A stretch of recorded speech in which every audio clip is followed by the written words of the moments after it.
different equipment. Maybe you need have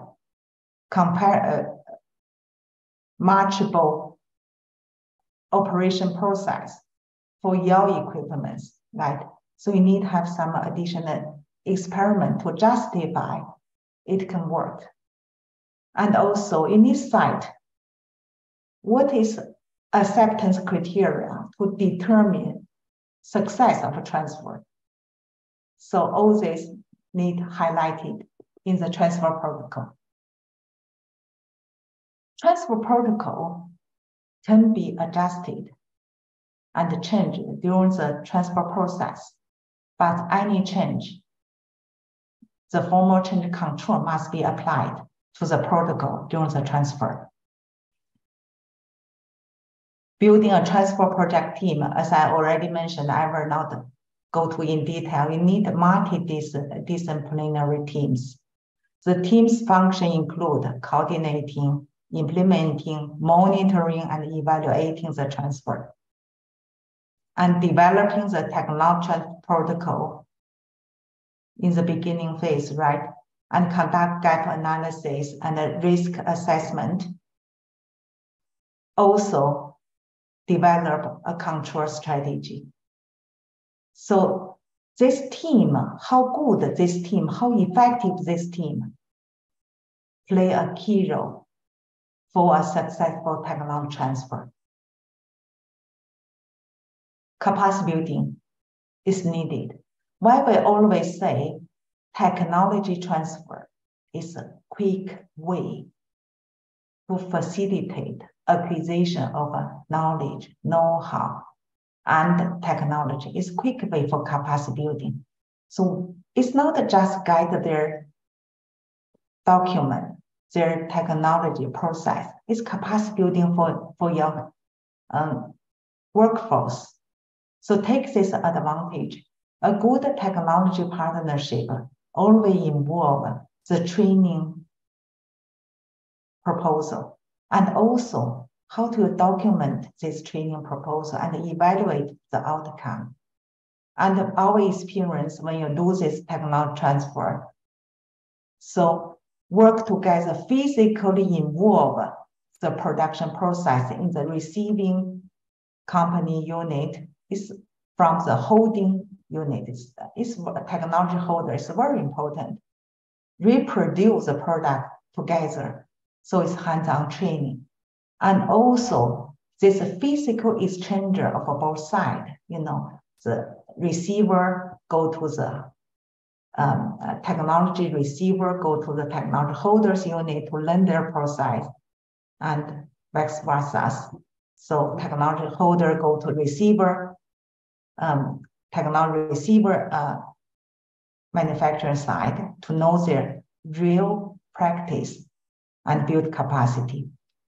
So understanding the gap in knowledge and skills of the technology receiver before the transfer give opportunity to build capacity. This is why we say gap analysis is absolutely important before you do that, before you initiate, implement the technology transfer, like quality system, GMP, quality management system.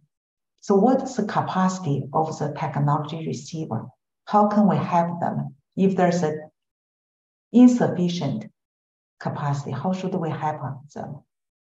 So the aim is to build the capacity, absorb technology, to implement and produce product, meet GMP requirement, meet regulatory requirements. Of course, this capacity, not only in GMP capacity, also have like QC, engineer, regulatory, project management. They are all very important elements for the production process. I mentioned the training program already. Sometimes they have a training program, how to keep it sustainable and how to evaluate. All this you need documented. So this is my last slide. And after that, I mentioned our guidelines, the new guidelines is focused on GMP. my personal point of view is this guideline is very high level. You cannot use it as a standalone guideline. So you must link this guideline to all other guidelines relevant to GMP for vaccine manufacturers. So you will see the next presentation, my colleague Victor will talk about technology transfer, main GMP aspects to consider, and the typical pitfall.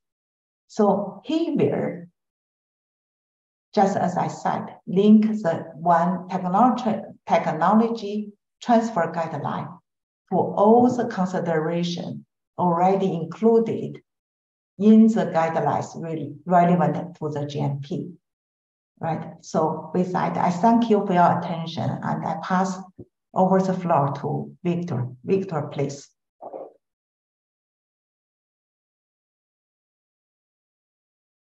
Let me stop sharing.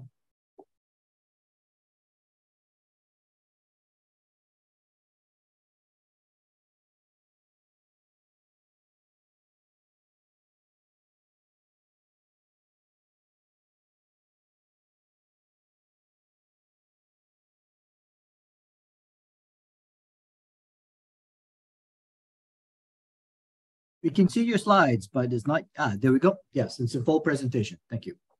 Okay, thank you, David. Good morning to everybody, or good afternoon or good evening, wherever you are. Thank you very much, Dr. Dong, for your valuable and excellent presentation.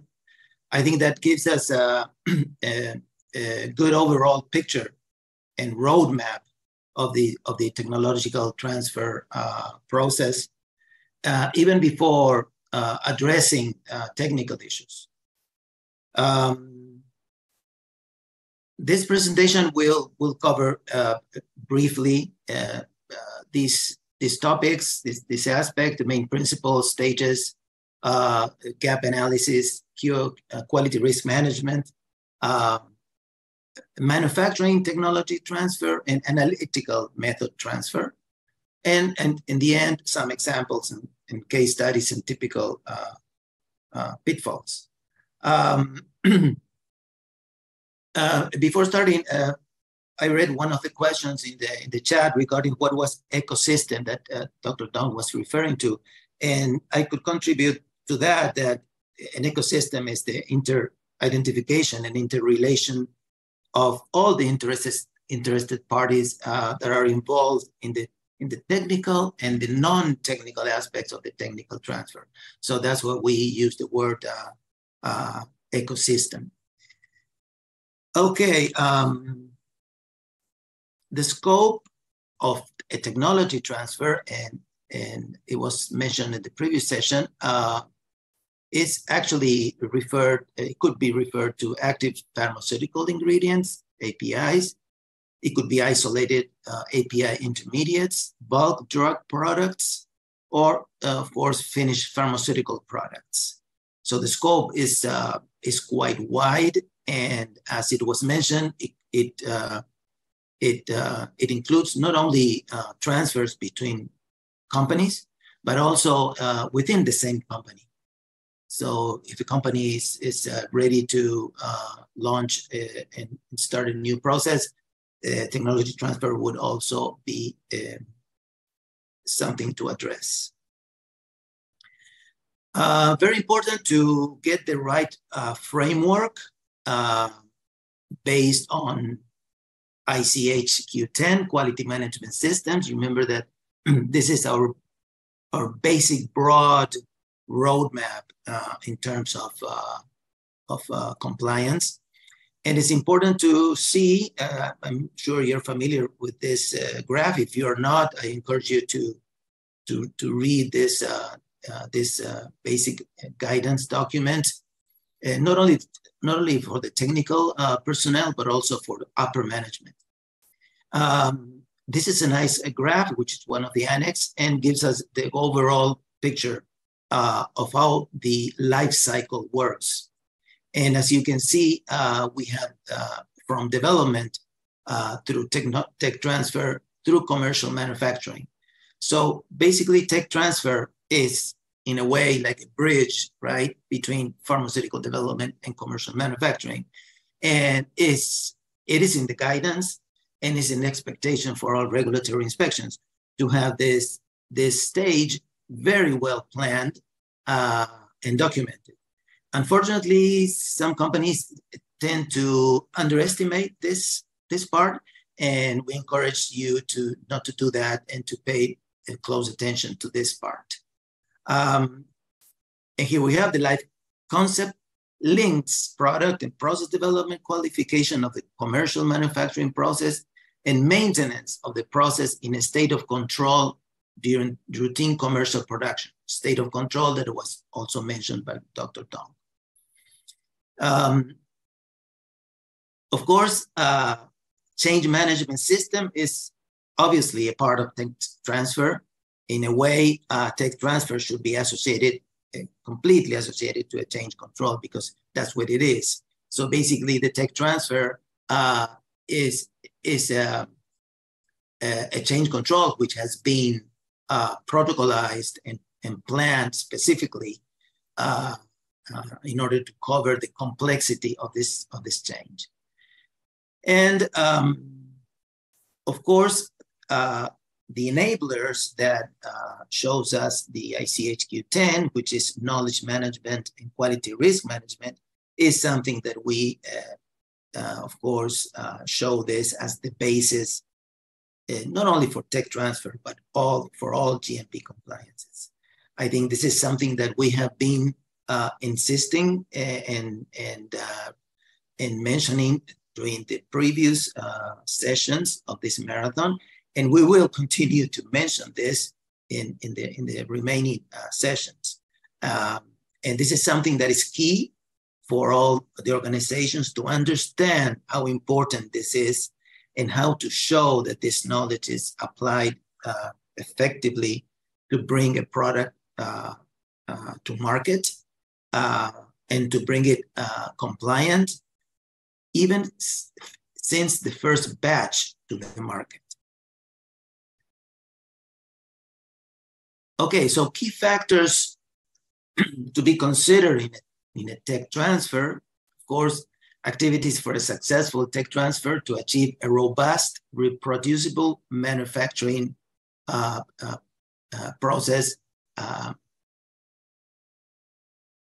the receiving site. So we are going to name this RU as receiving site.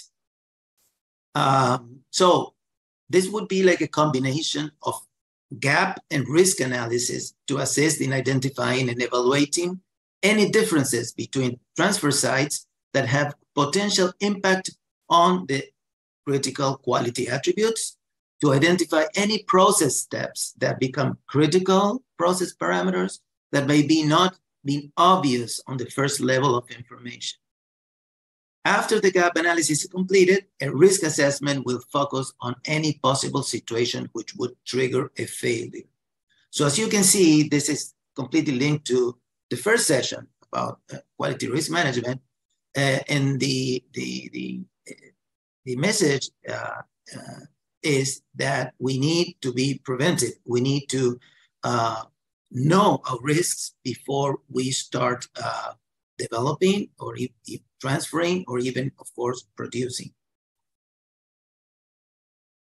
Process design at the receiving site to accommodate the known and possibly new identified critical process parameters that must be controlled to meet the required quality attributes. This means that we are going to have known parameters, but also in the process of tech transfer, we might have, as we will see later in this presentation, we might have, and it's an expectation, to explore improvements. And that's a chance that we need not to miss. That's why in this